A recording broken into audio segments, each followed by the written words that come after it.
Bienvenidos a otro episodio más de Contacto Pymes, el podcast preferido de los empresarios en Puerto Rico y en el mundo. Hoy tenemos un tema muy importante y es la parte de la psicología en las empresas.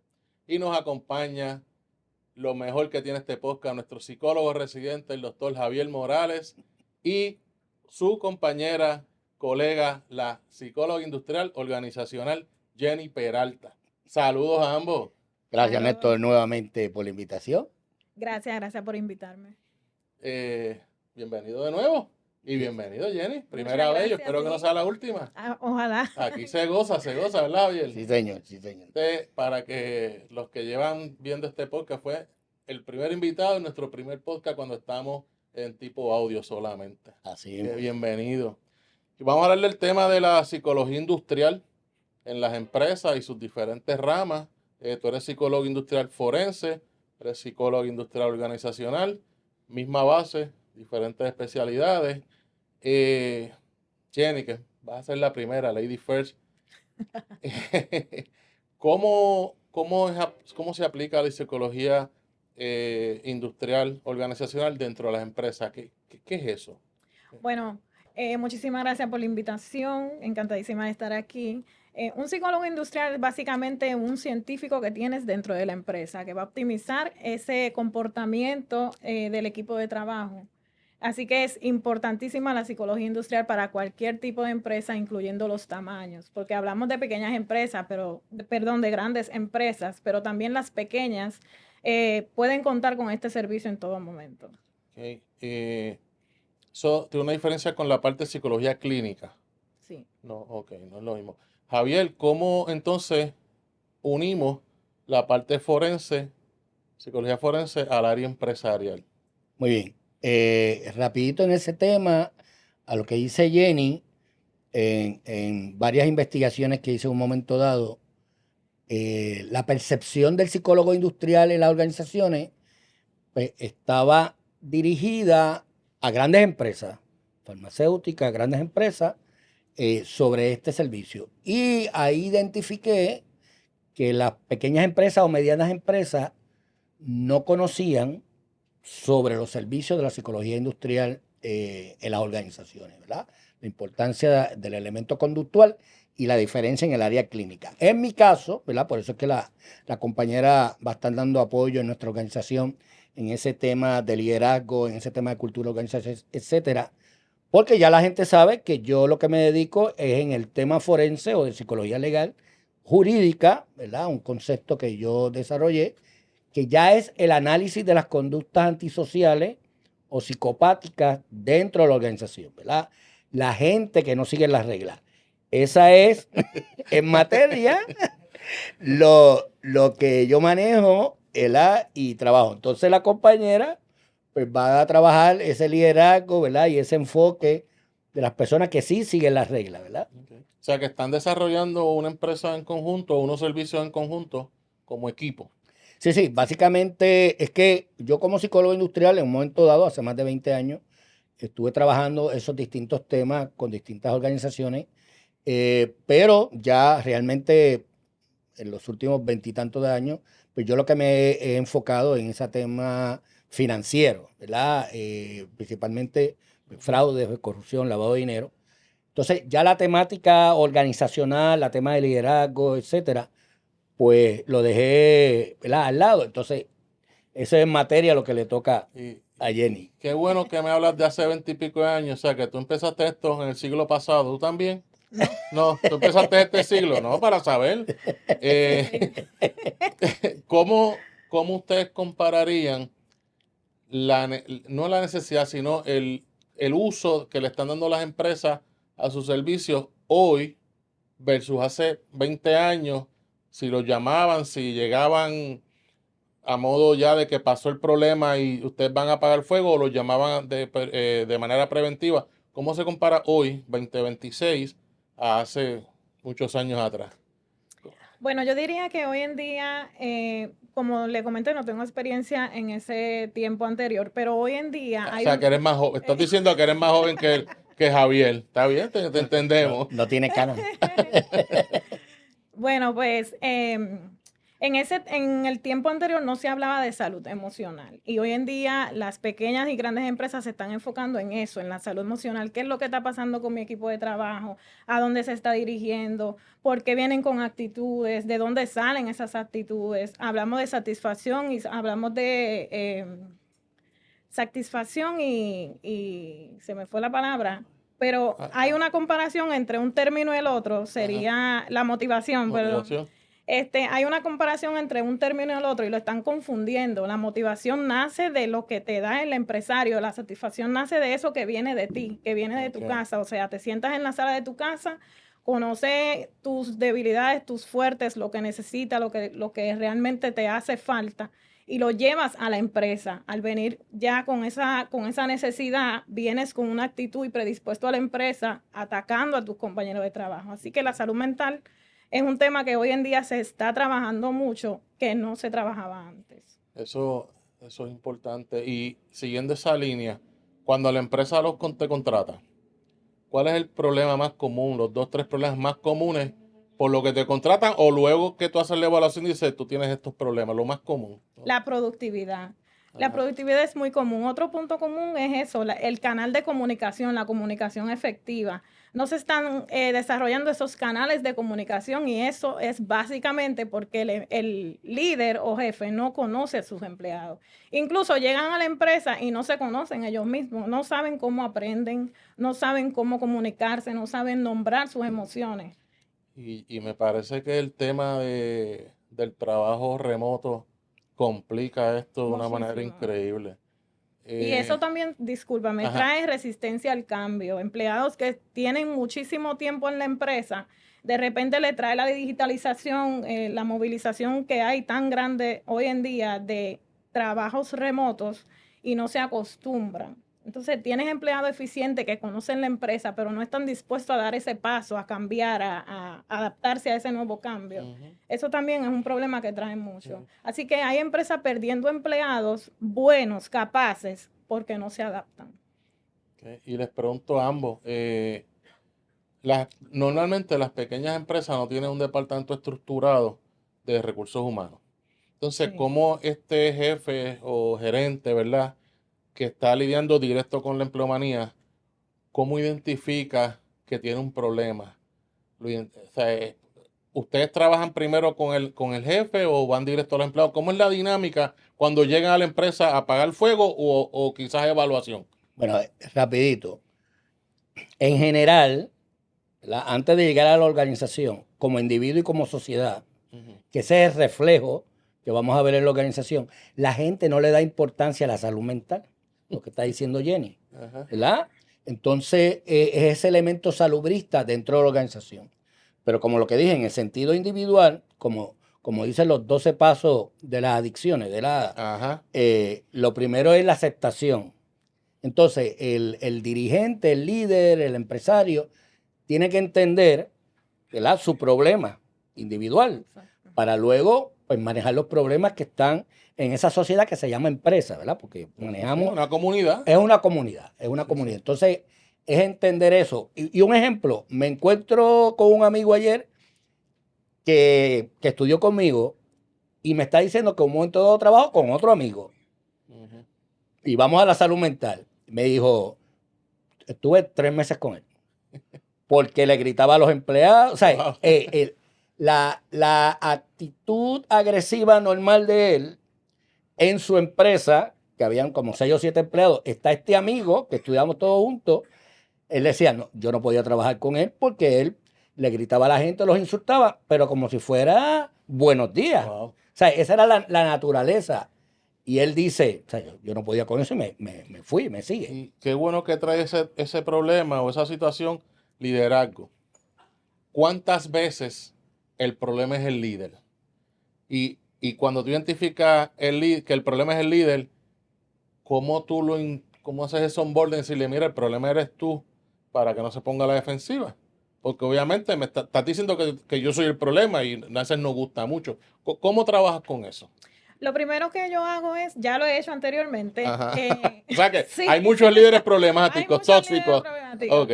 Lo primero que yo hago es, obviamente, sentarnos, llegar a un acuerdo, hacer un plan de trabajo y en ese plan de trabajo incluirlo y decirle, tratar de crear canales de comunicación con esa persona o con ese líder, en donde él reconozca cuáles son las cosas que él resalta de él mismo y cuáles no.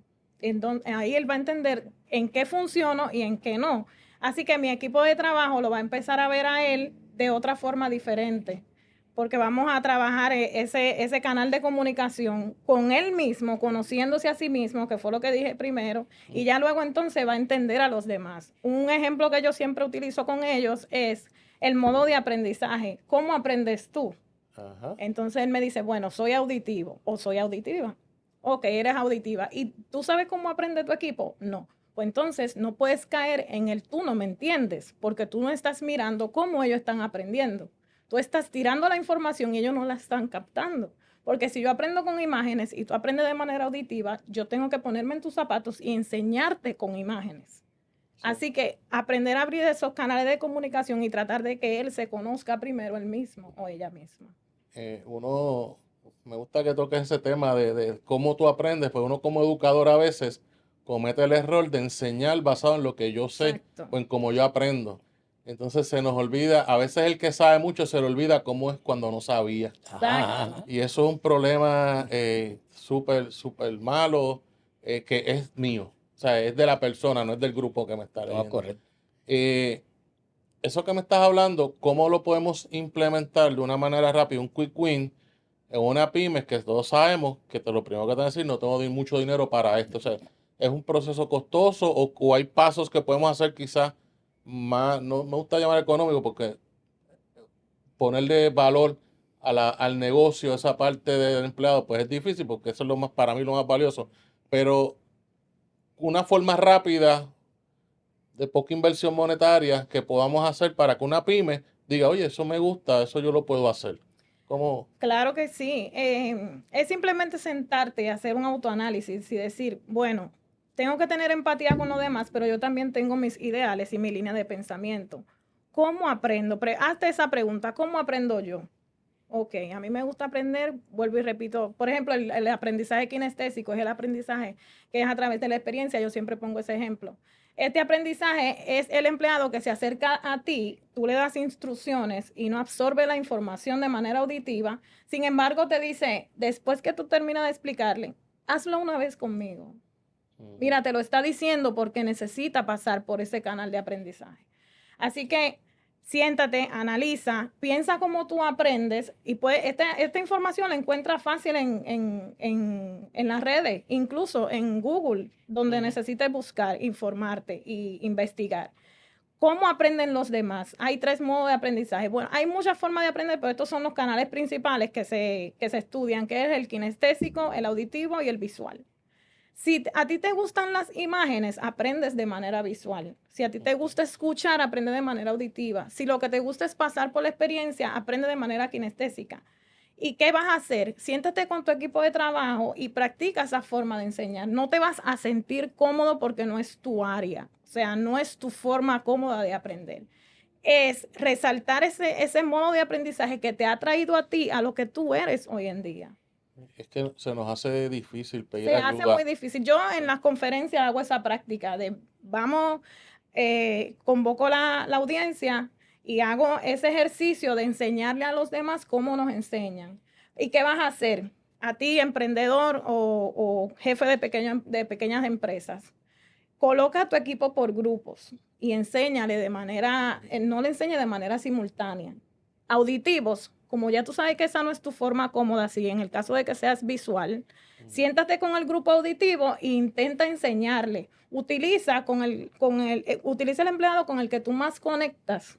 Trata de explicarle cómo él aprende y él va a hacer canales de comunicación con los auditivos. Sí, son los famosos champions. Luego lo hace con el equipo visual. Y con el equipo visual enfócate en enseñarle una imagen, lo que sea. Conectan con una imagen. No quiere decir que no van a escuchar, sí van a escuchar, pero el aprendizaje que captan es el que ven. Y no me quiero meter en un rabbit hole, pues si no estamos aquí 4 horas, pero me imagino que las diferencias generacionales es otro proceso, o sea, un Gen X, un Z. Por eso, verá, ahí en ese punto a lo que tú preguntabas, la base económica y la base del ejercicio de las tareas que explicaba Jenny, hay una herramienta que nosotros utilizamos, digo, hay una herramienta para mí es la principal, que se llama diagnóstico organizacional.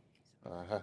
Cuando tú vas al médico, te duele el pecho, por ejemplo, y tú dices, mira, con una aspirina se me quita. El médico tiene la responsabilidad de hacer una evaluación completa. Entonces, a lo que tú planteas, por lo general el líder identifica que hay un problema X.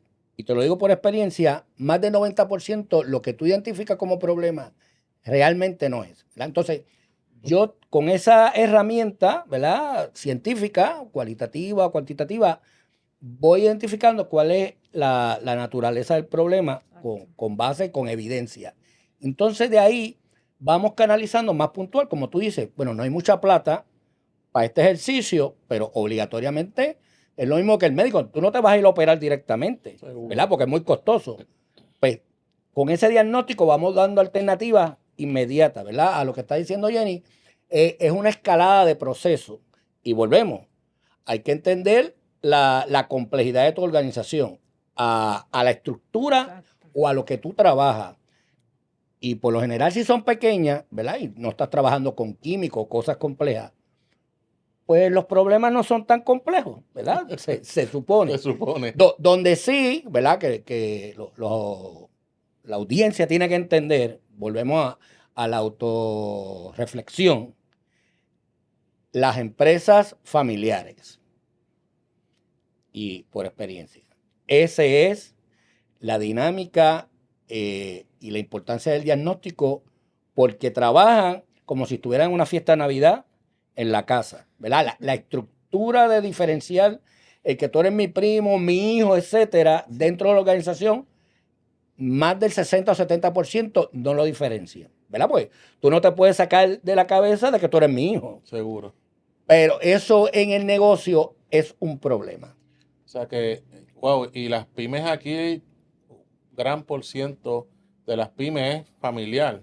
De hecho, es parte de, es mi legado, es lo que yo le quiero dar a mi familia. O sea que una pyme, si no sabemos hacer esa diferenciación, es mucho más vulnerable a entrar en cualquier problema de psicología. No, y el punto es que hay que entender, bueno, es que son un sinnúmero de variables, pero hay que entender que tú le metiste 50, 60 años, ¿verdad? Papá. Ajá. O mamá, pero fue tu empresa, o sea, fue para ti lo que tú desarrollaste. Para mí es importante, pero no tanto. Sí. ¿Sabes? La realidad del pyme, del que crea su empresa desde cero él, ¿verdad? Porque nosotros nos incluimos. Sí, claro. Pues es que es mía. O sea, y nadie le va a dar el cariño y la atención como yo. ¿Sabes? Y esa es la realidad. ¿Sabes que estaba hablando con unos colegas en estos días, hablando de valoraciones de las empresas, y uno de los problemas principales en las pymes es el valor que yo le doy porque eso es mío. Entonces, cuando la quieren vender, que normalmente, y esto es bien importante, normalmente tú piensas en retirarte cuando estás a punto de retirarte. En mis talleres yo le digo a las personas, ¿verdad?, que están en el taller, que quieren emprender, comenzar, la primera pregunta es, ¿ya sabes cómo te vas a retirar?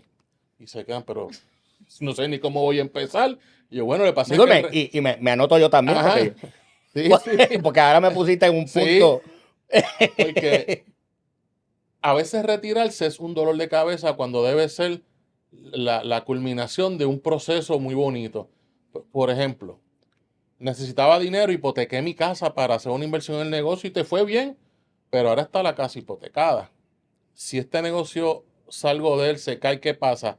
Mi familia se queda sin hogar. Sin techo, o sea, lo que debió haber sido bonito se convierte en algo que ¿para qué me metí yo en este revuelo? Sí. Entonces, sabiendo ya que hay una dinámica a nivel empresarial de la pyme, que muchas veces no tocamos porque no nos gusta pedir ayuda, por todas las razones del mundo, en tu experiencia en la parte forense, ¿cómo hubiese sido o qué se hubiese evitado si Jenny en la parte de organización lo hubiese entrado y arreglado X problemas, pero no se arregló, ocurrió algo, entraste tú. O sea, el trabajo del psicólogo organizacional hubiese prevenido algo que no tuviera que ir a los tribunales, problemas legales, lo que tú trabajas. O sea, No, sí, sin duda, porque Jenny en su ejecución de ese enfoque, de esa cultura organizacional, de ese liderazgo, ella va a identificar, ¿verdad?, quién tiene la actitud no muy favorable a la organización, a lo que tú planteas, que la gente no lo mide, el elemento estresante. Como tú acabas de decir, ¿sabes?, que inclusive, ¿verdad?, uno como organización, me pusiste en un punto de que es la realidad, que caramba voy a pensar yo en retirarme si estoy empezando, pero tú pusiste un punto muy importante, la empresa va bien o va regular, pero tengo la hipoteca. Eso inmediatamente en el tema de salud mental es un elemento estresante. sí. Y si tú estás estresado, es imposible que pienses bien.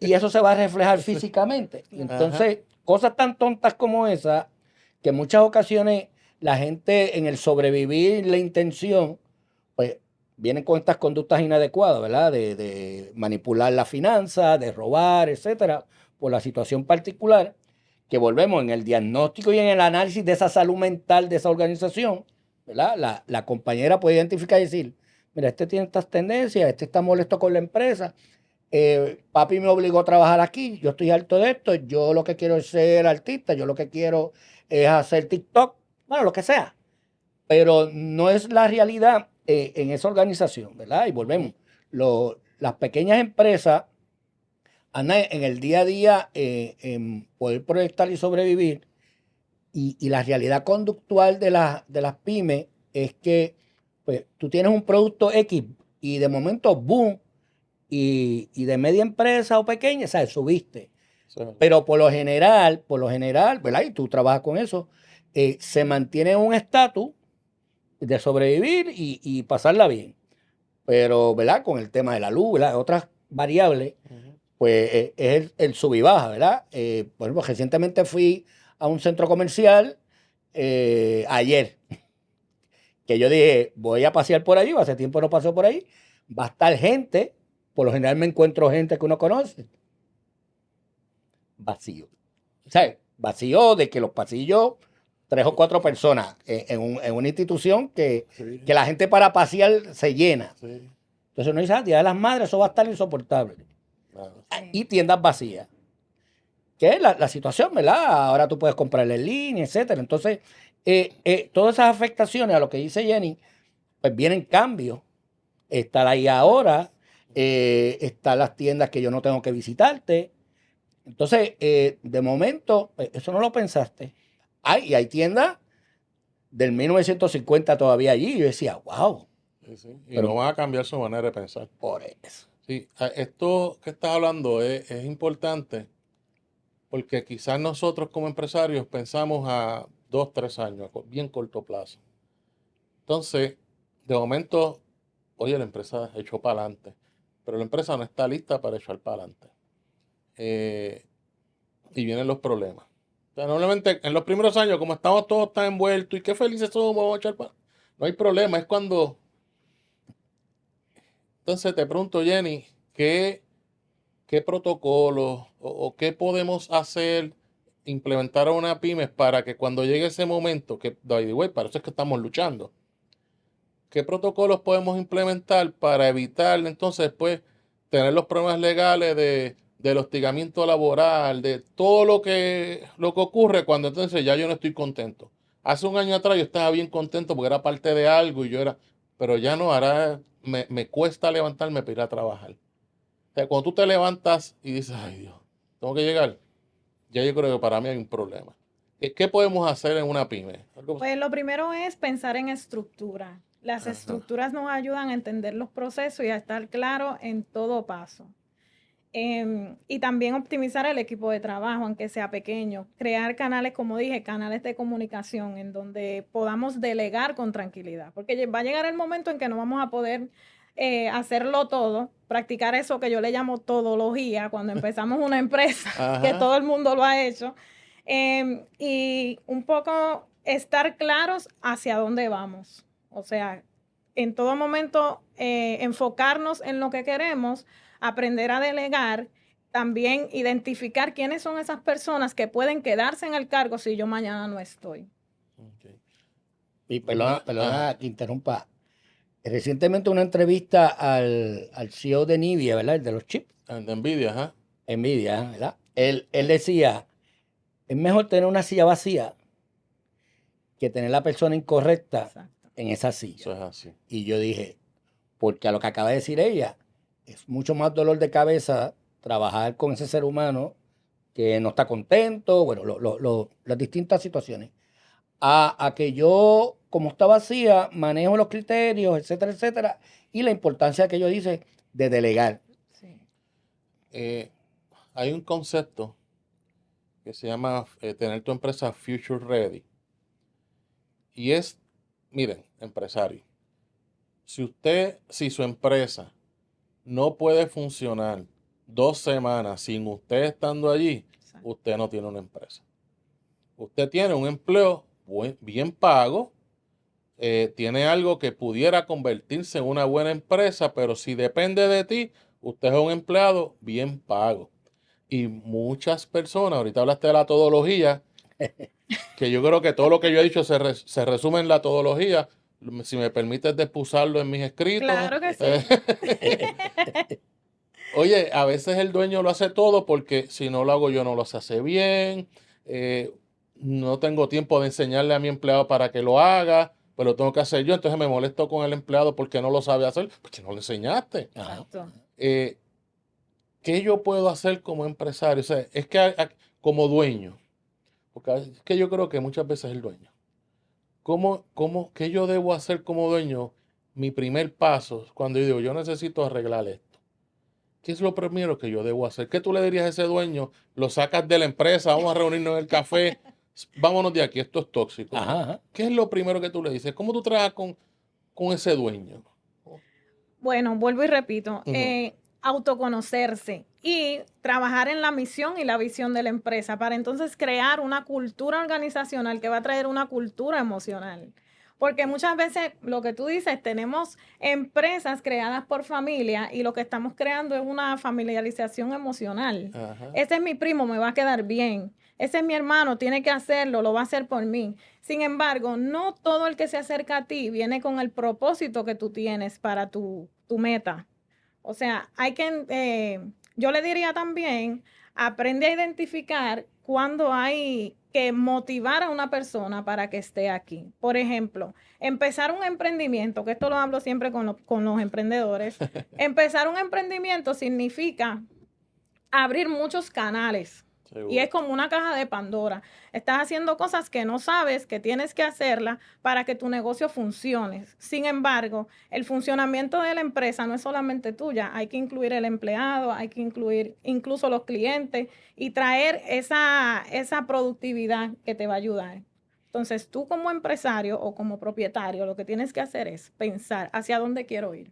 Siéntate, piensa, analiza hacia dónde yo quiero llegar. Ya después de ahí, busca ayuda profesional porque para eso estamos los profesionales. Si tú lo que necesitas es una orientación, te podemos orientar. Oriéntate, aprende. Aprender nunca está de más. Siempre debemos estar dispuestos a ese aprendizaje y estar en constante adiestramiento. Entendiendo cuáles son los procesos que le competen a mi compañía, porque todas las compañías no son iguales, ni funcionan Seguro. iguales, ni todo le funciona. Aunque hagan lo mismo, no son Aunque iguales. hagan No, lo no. mismo. El Ahí ambiente está el es factor diferente. humano. Sí. Y el tema en general no es un tema de aptitud porque tú conoces tu negocio, tu trabajo, lo que sea. Es la actitud, ¿verdad? Es la actitud de tú decir, pero lo que toca decir, estoy equivocado. O esto como que no va canalizando bien. A lo que tú dices, estoy metiéndole muchas horas, no hay un balance en esto. Entonces uno tiene que detenerse porque la realidad, por ejemplo, a mí me puede causar un poco de estrés, ¿verdad? Por más psicólogo que sea, es la carga de trabajo que me limito de tiempo a aprender. Exacto. Porque en el caso de la contabilidad, en el caso cuando tú brindas servicios profesionales, pues tú tienes que ser profesional. Sí. Y entonces, a lo que tú dices, de la vejez, yo no puedo estar pensando como en el año 2000. Es imposible. Inclusive el concepto que tú acabas de traer, que no lo había escuchado, yo tengo que estar pensando ahora en el 2027, ¿verdad? Y lo que hemos hablado en muchas ocasiones con el tema de la IA, pues tengo que estar el corre-corre tratando de estar en el balance con la IA para poder aprender el manejo y adaptarlo. Pues, eso tengo que sentarme a estudiar, ¿verdad? A hacer el análisis. Qué bueno que traiste el tema de la inteligencia artificial, que ahora es el sabor del mes. También. Sí, ahora, mira, esta barquilla, usa ChatGPT, es buenísima, te la vende porque usa inteligencia artificial. Hay un miedo, ¿verdad? Hay un temor de que la inteligencia artificial me va a quitar el trabajo, y a veces otros son peores, otros piensan, a mí no, mi trabajo no me lo quita nadie, pues yo soy el que sabe. Pero todo al final es inteligencia artificial. ¿Se han encontrado esos casos ya cuando hacen los análisis en la empresa o todavía eso no está tan maduro como que ya es un problema? ¿Qué has visto? Sí, yo sí. Un problema muy común que hay en las empresas es que crean puestos de trabajo basados en la inteligencia artificial. Ajá, Entonces, ¿cómo es eso? consigues candidatos que no son aptos para el puesto y tienes un puesto que no es relevante para tu empresa. Eso se utiliza. Porque tengo que tener algo que sea AI. Exacto. Esa no la había escuchado, Sí, fíjate. claro, sometes proyectos Ajá. y para darle formalidad o para darle grandeza a tu proyecto, empiezas a inventar puestos para que se vea bonito. Y la inteligencia artificial te ayuda a eso. Ok. Realmente no es que te ayuda porque no es una fuente confiable, pero sí te crea esos puestos y te dice, mira, vamos a crear, por ejemplo, la persona que levanta la cámara. Ahora, hoy en día, la persona que levanta la cámara tiene que levantarla con las dos manos. Ya la inteligencia artificial se lo inventó, tú lo grabas, lo haces viral y la gente lo practica. Sin embargo, no es una fuente real ni lo que necesita tu empresa. Pues me he encontrado en las empresas, hay algo que está ocurriendo, se llama el quiet hiring. Quiet hiring es que ya yo no necesito hacer algo porque es repetitivo, es manual y una inteligencia artificial X la puede hacer. Que normalmente ese trabajo lo hacían los staff. Muchachitos, me gradué, deme empleo, pues vente aquí, esclavo, empleado junior, vente aquí. Pero ya eso, yo no te necesito empleado junior. Entonces está creando una desfase en los muchachos que están saliendo, y lo voy a poner en el área de contabilidad. O sea, que hace un junior, una persona que se graduó ayer y empezó a trabajar hoy en contabilidad, posiblemente data entry de transacciones, mirar transacciones y organizarlas, muy manuales, muy repetitivas. Sí. Pues entonces esos muchachos están saliendo con unas destrezas que yo no las necesito porque ahora me lo hace fulanito de tal AI, ¿verdad? Que yo digo, pues espérate, ahora yo tengo antes la pirámide en una firma, voy a hablar de firma, que es lo que yo sé, firma SPA, pues estaban los socios, estaban los gerentes y el staff y era una pirámide. Ahora esa pirámide se está convirtiendo en un rectángulo, un diamante, donde yo no necesito tanto staff. Entonces voy a darle herramientas a los gerentes, porque el gerente tiene un conocimiento de la calle, del tiempo. Para yo decir, mira, tú no vas a hacer data entry, no hay problema porque tú eres un gerente. Pero ahora yo tengo aquí a fulanito de AI, un robotito, me lo va a hacer, ahora tú con tu inteligencia y tu conocimiento me lo vas a analizar. Y entonces se está creando ese diamante a nivel de organizacional y me estás afectando a los muchachos nuevos. Entonces viene el próximo problema, que es el Silver Tsunami, que es que, perfecto, no estoy contratando a los nuevos, pero ya esta gente que son del siglo pasado, un momento se me van a ir y no los estoy sustituyendo porque no tengo la base. Y se ha formado este revolú con la inteligencia artificial. Entonces yo estoy arriba como dueño y me creo un estrés. ¿Qué tú le dirías a esos empresarios que están en el medio de la inteligencia artificial? O sea, ya esto llegó. Y esto no es que llegó para quedarse, es que ya llegó. ¿Qué tú le dirías para tratarle que, mira, es verdad que hay cosas que me la hacen automáticas, pero tú tienes que seguir nutriendo tu base de talento? Mira, ahí, como yo planteo la escalada, tú en lo que sea, tienes que saber contar con los dedos. Luego usar la calculadora. Seguro. Luego brincamos a la computadora, bueno, y ahí en la escalada estamos con la IA. Eso no hay de otra. El que viene nuevo, ¿verdad? Vamos de la estructura que tú estás planteando. El que viene nuevo sabe que tiene que prepararse y en ese ejercicio, la universidad, etcétera, en contar con los dedos y usar la calculadora. ¿Verdad? Tener un dominio cognitivo, tener un dominio sobre eso. Para poder, cuando se meta con la IA, que es que tienes que meterte con la IA, Sí, sí.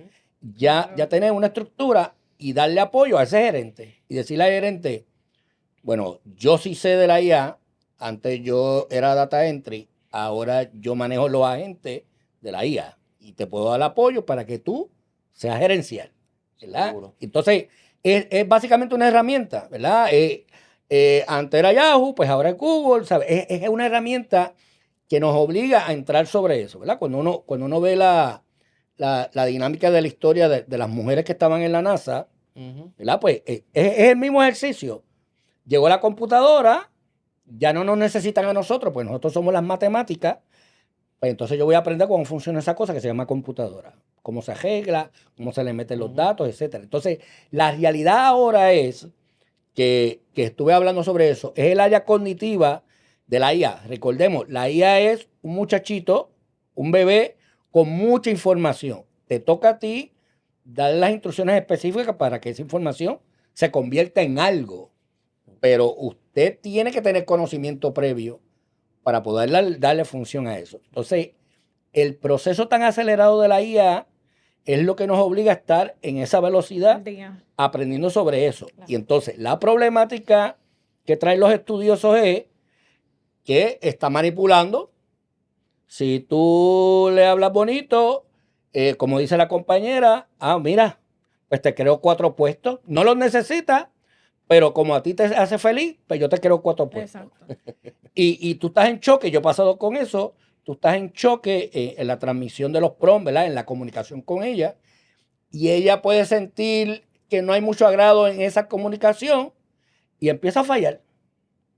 Entonces tenemos un instrumento, y bueno, los estudiosos de eso lo han dicho, que te causa estrés, y a mí me causa estrés, y hemos hablado de eso, de que me vas a dar la información, entonces yo tengo el estrés de verificar que esa información sea válida, seguro, y validarla y refutarla, para entonces luego transmitirla.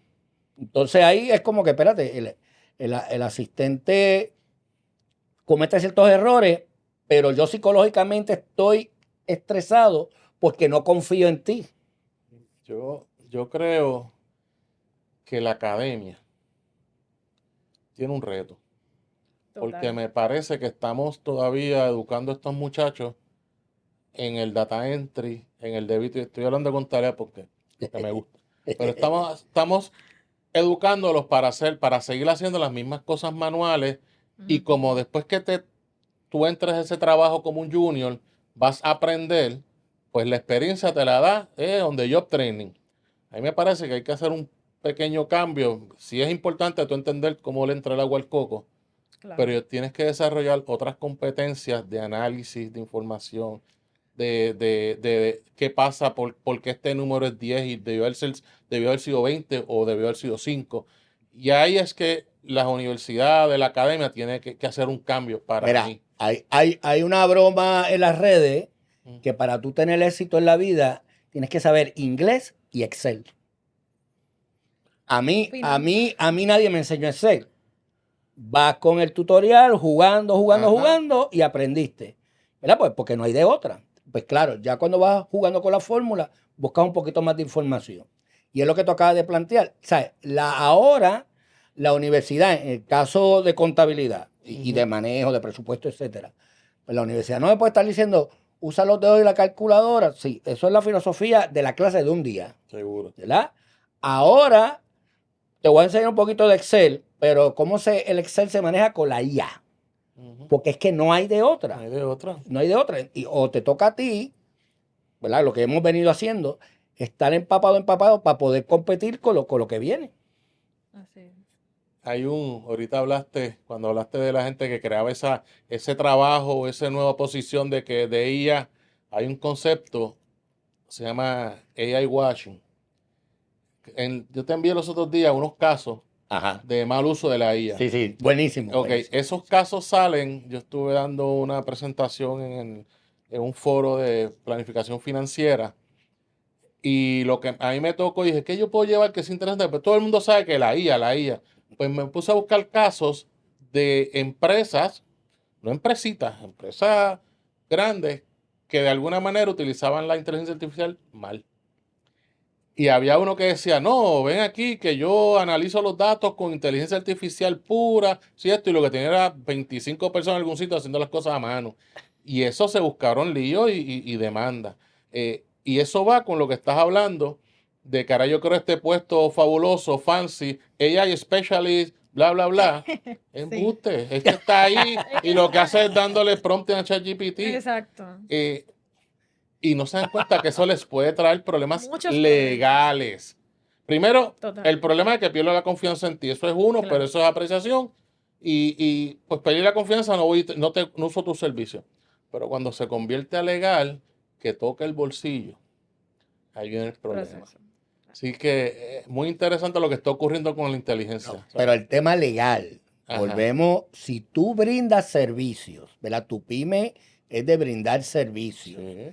Es que yo voy a tomar en consideración tu asesoría, ¿verdad? Ajá. Es como le digo a los compañeros contadores, auditar lavado de dinero no es estado financiero, conlleva otros elementos. Y como es un tema administrativo legal, yo darle asesoría a un cliente, ¿verdad? En el presupuesto, lo que sea, donde yo ejecuto y fallo, o sea, me cuesta plata a mí, pues tú eres demandable. Porque tú fuiste el que me Claro. dijiste, tú eres el experto. Seguro. Tú, con tu IA, Ujú. me dijiste que hiciera esto, para eso te pago, porque tú eres el experto, para yo minimizar el gasto de conocimiento, ¿verdad? Porque para eso nos pagan. Y en mi ejecución de tu asesoría, yo me fastidié. Pues te tengo que demandar. O, peor aún, en el área de cumplimiento, el Estado que me audita me dio una multa. Pues me dio una multa por tu culpa, Sí. por tu vía. Sí. Eso pasó. Hubo un caso en estos días en Puerto Rico de unas abogadas que hicieron unas referencias a unos casos que no existían. Te digo, esto está ya pasó el hype, ahora vienen las consecuencias y vamos a ver muchos de estos casos. Exacto. Jenny, para ir más o menos redondeando, hay unos empresarios mirándonos ahora mismo. A las 8 de la noche están viendo esto. ¿Y qué hace esta gente hablando de psicología en mi empresa? Dame 3 pasos para que ellos vean esto y digan, yo necesito eso. 3 cositas que ellos deberían empezar. Digo, la primera es que te llamen. Claro. Pero la 2, la 3 y la 4. ¿Qué Bueno, podemos hacer rapidito? Ajá. La 2 sería formalizar una estructura para tu empresa. En eso te podemos ayudar. Perfecto. La tercera sería aprender a crear canales de comunicación con tu equipo de trabajo, que también te podemos ayudar. Ok. Y en donde tu equipo aumente la productividad, tu empresa va a cambiar, la vamos a organizar, la vamos a estructurar y vamos ¿verdad? Fomentar ese liderazgo positivo en ti. Y lo cuarto, y creo que no por último, no deja de ser importante, es que nosotros los psicólogos industriales tenemos herramientas para crear esa empresa y cumplir con todas las reglamentaciones. Por ejemplo, en el caso de la inteligencia artificial, nosotros contamos con herramientas que nos ayudan no a crear puestos, sino a implementar puestos basados en tu empresa. Okay. Y ahí, bueno. claro, y ahí podemos optimizar tu rendimiento. Ese es el próximo episodio. Ya sé que me dijiste que sí. Me acabas de decir que vuelvo a otro episodio de esto. Claro que sí. ¿Qué puesto necesitas? ¿Qué puesto necesita tu empresa con Claro. IA? Y le pregunto a ambos, ¿verdad? Cada quien en su campo. ¿Qué mito hay ahora mismo que podamos decir que está mal, que eso no existe? Basado en las mitos referentes a utilizar psicología industrial en la empresa. Bueno. Muchísimo. La realidad en general es que los compañeros y compañeras se han enfocado en todas partes del mundo. Como antes era lo que llamaban psicología laboral, Ajá. pues la tendencia es al área de recursos humanos o al área de adiestramiento, ¿verdad? Se evalúa, las necesidades cognitivas van sobre eso. Ha ido evolucionando al tema de liderazgo, pero el mito real, bueno, primero el desconocimiento, porque eso yo lo validé en 2 ocasiones. Y el otro tema, el que sabe, es como que, esos son los psicólogos que trabajan con recursos humanos. Ok. Entonces, ese es el mito, ¿verdad? Y la realidad es que el psicólogo industrial organizacional, el tema industrial es procedimiento, Exacto. ¿verdad? El área procesal, los procedimientos de las organizaciones, tú le preguntas, oye, ¿por qué de paso 1 al paso 5? ¿Cómo es eso? Que todo el tiempo se ha hecho así. Hay una matemática, un análisis científico de cómo es que debe ser del paso 1 al paso 5. Y eso no se hace, ¿verdad? Ese es el tema industrial. Si tú pones el mismo ejercicio, por ejemplo, la farmacéutica, tú no puedes brincar de paso 1 al paso 5 porque la tableta no va a salir como es, ¿verdad? Claro. Entonces, ya al área organizacional, como plantea Jenny, ¿verdad? Esa área laboral, esa confraternización, esa cultura, etcétera. Todo esto va integrado. O sea, cómo diseñas a cómo se integra. Porque ahí entra también bastante lo que se llama psicología ingenieril, ¿verdad? O engineer psychology. Es salir de ese mito de que es para trabajar con recursos humanos, dar charlitas, sino que es una estructura científica conductual dentro de la organización, ¿verdad? Por ejemplo, el tema que tú me preguntabas de psicología legal jurídica, ¿verdad? Y siempre le pregunto a la gente, toda empresa obligatoriamente, aunque sea IA, tiene que haber un ser humano ahí, psicología. Y toda empresa en el mundo, toda, se rige por un elemento jurídico, un elemento legal. O sea, tú no puedes vender empanada en la calle sin que tengas un SURI, sin que tengas una validez de salud, del Departamento de Salud, etc. Así que va reguindando en eso. Entonces es salir de esa dinámica de recursos humanos y la charlita, porque esa no es la realidad. O sea que salud financiera, que es lo que todos los dueños de empresas están pendientes, gané, va atado a salud mental. Claro. Totalmente. Si yo no tengo una buena salud mental, no puedo proyectar eso a cualquier etapa de mi negocio. Esa es la realidad. Wow. Jenny, Javier, este episodio ha sido espectacular. Que meterle otro. No sabía cuán atado estaba esa parte cognitiva, conductual, psicológica. Pensaba que sabía, pero no. Les doy las gracias. A Esto ustedes. es de ustedes aquí. Gracias. Digo, ya tú eres aquí el psicólogo residente. Pero Jenny, aquí también, esta es tu casa, la orden. Muchas gracias. Y como siempre les digo a los ¿verdad? Nuestro público, nuestros empresarios, feliz empresarismo. Muchas Wow. gracias.